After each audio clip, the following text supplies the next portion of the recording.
Hi, and welcome to my channel. What I want to discuss with you today is important to all of us. As you have seen, everything is getting more expensive, meaning your dollar is just not going as far as it once was, whether it's bacon or toilet paper or gas.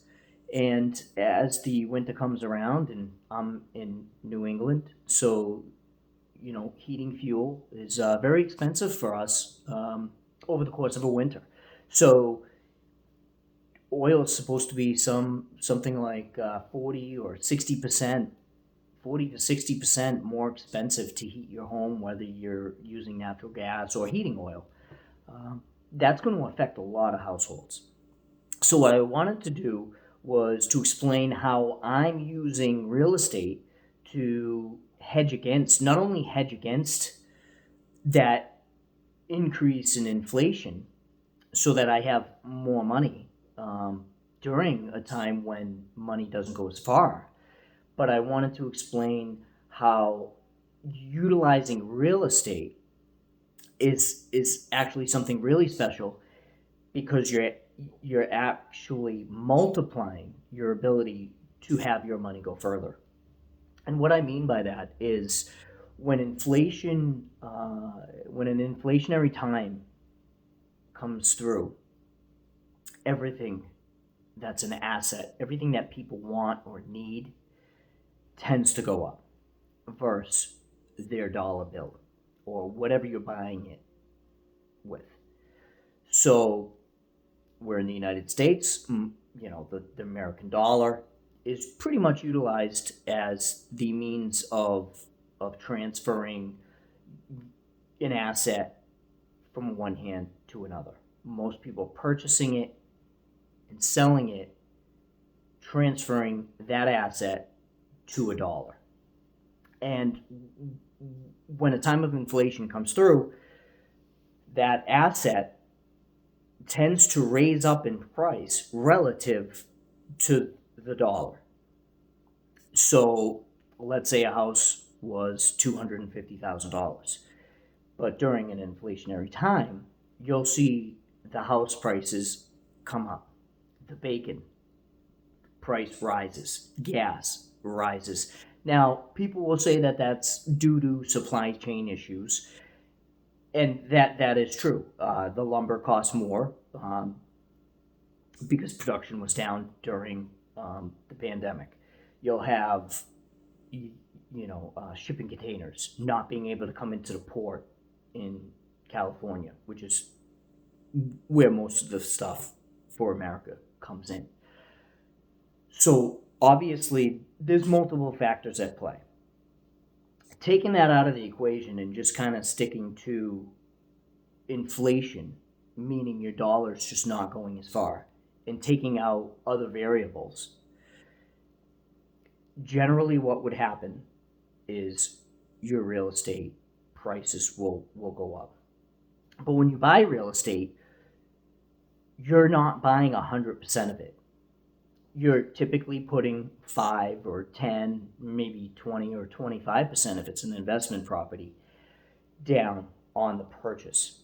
So if that house is $100,000, you're going to be putting anywhere from $5,000 to maybe upwards of $25,000 down per $100,000. And the bank is going to give you a loan at a certain interest rate. I remember when house mortgage rates on houses were around 8, 9, 10, even 12%. And as a mortgage broker at the time, I would refinance these houses down to a 5.75, 6%, six and a quarter, 6.25%, 6.5% mortgage loan. And those payments would change, 10% or more. These people would save hundreds of dollars a month on their new mortgage payment just by refinancing their house. Just by the interest rates going down from, say, 9% down to 6%. So right now, mortgage rates are in the threes. They dip down into the high twos. Uh, Investment properties, multifamilies, it's very common to have them in the very low fours. So these mortgage rates are so much lower than we've ever had in history. And that also increases the prices of houses. But the payment is much, much lower because the amount of interest that you're paying to the bank at these lower rates is phenomenal. So right now we're at a time where it's nearly free money.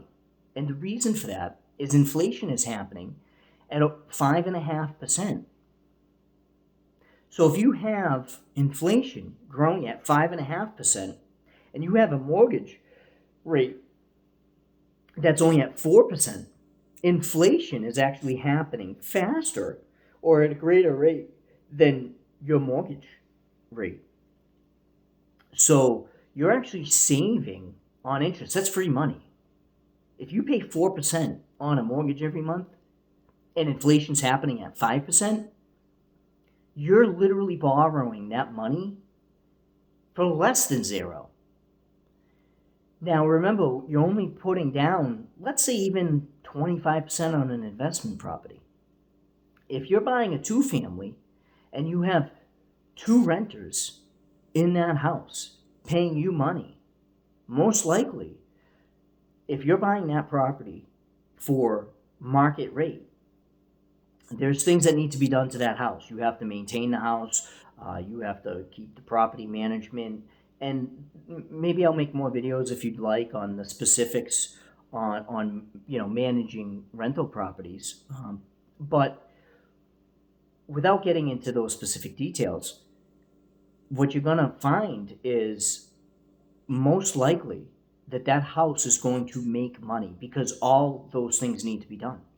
And it's a job. And if you're going to rent to tenants that don't have to worry about cutting the grass or shoveling snow or any of those other small bills that come in throughout the year, like taxes aren't small, but you have to pay the taxes, you have to keep the house insured.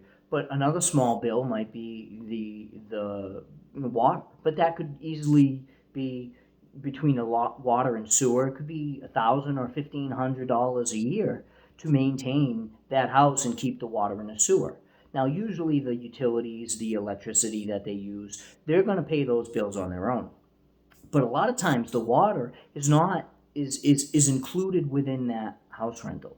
So if you're going to provide all those services for a house that pretty much is self-maintainable for that tenant to live in that dwelling and not have to worry about maintaining it, they're going to pay a premium for that.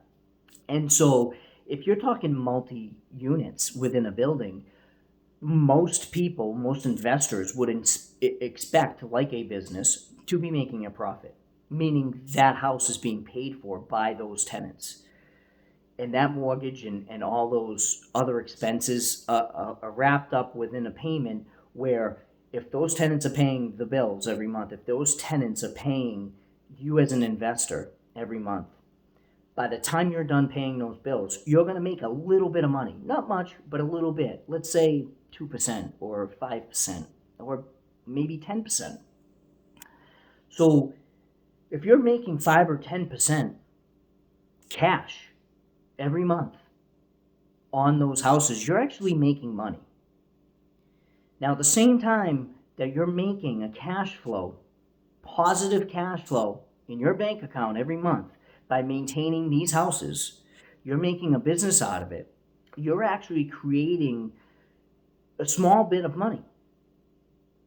And at the same time, during an inflationary time, you're actually paying 0% interest. So you're borrowing 75% of that house's value that you purchased it at from the bank for free money. And as time goes on and inflation increases, you bought the house at the lower price, at the low interest rate that you lock in for 30 years. You're creating cash every month that's going to build up and build up and build up in your bank account if you didn't spend it. that real estate is also going to increase in value. Now, by doing that, you're actually using the bank's money for future hedging against increased prices. So as real estate goes up, now you bought the house for $100,000. Let's say that inflation at 5%. Well, that house is going to be worth theoretically $105,000 next year. So if it's at $105,000, well, you've made $5,000. But you didn't put $100,000 down. If you bought it at 25% down, you paid $25,000 down, and those tenants are paying that mortgage, which includes that interest, which is free. You're actually making $5,000 on your $25,000. So that's 20% return on your money in 1 year. And as time goes on, you're going to make more and more by using that bank's interest, by using that bank's money. And you're not paying anything other than your down payment. So in an inflationary time, it's good to buy an asset that's going to increase in value with inflation rather than to hold your dollar, which is going to buy less tomorrow. So if gas is at $3 a gallon and it's going to be $4 a gallon in 6 months, then you're going to be able to buy less gas with the same dollar. But if you buy real estate, that real estate should inflate along with inflation. And if that happens, you're not only inflating your money, but you're inflating the bank's money. And you have someone else paying that bill, and you're actually making money on them paying that bill. So you're making money in 3 different ways. Not only are you getting free interest, but you're paying below inflation during that interest time. You have a tenant who's creating, by paying you to pay the bank on that mortgage, you're actually getting a positive cash flow out of that property. You're actually creating wealth. So you're making money that way. You're making money on free interest. And you're making money on inflation rates of properties. And you're quadrupling down because you only put 25% down and you're getting 100% of that inflation. So you're making 4 times the inflationary rate, or 20% on your return. And you can certainly see how investing in real estate during inflationary times can largely change someone's net worth or how much money they have in the bank. So I hope this tip helps, and I just wanted to show you guys what I'm doing personally to try to not only avoid losing money by my dollar being worth less, but hopefully, if everything goes as planned, I'm actually going to make money on money that's not even mine because of this inflationary time. And that is smart business. So thanks for watching. If you like this, if you learned anything, please subscribe and let me know how I'm doing. Obviously, this isn't a big YouTube channel. I'm just getting started. But I hope that helps somebody. And if it does, please subscribe and tell me what if you have questions, what you'd like to see, or what you'd like me to answer. All right. Thanks so much. Take care.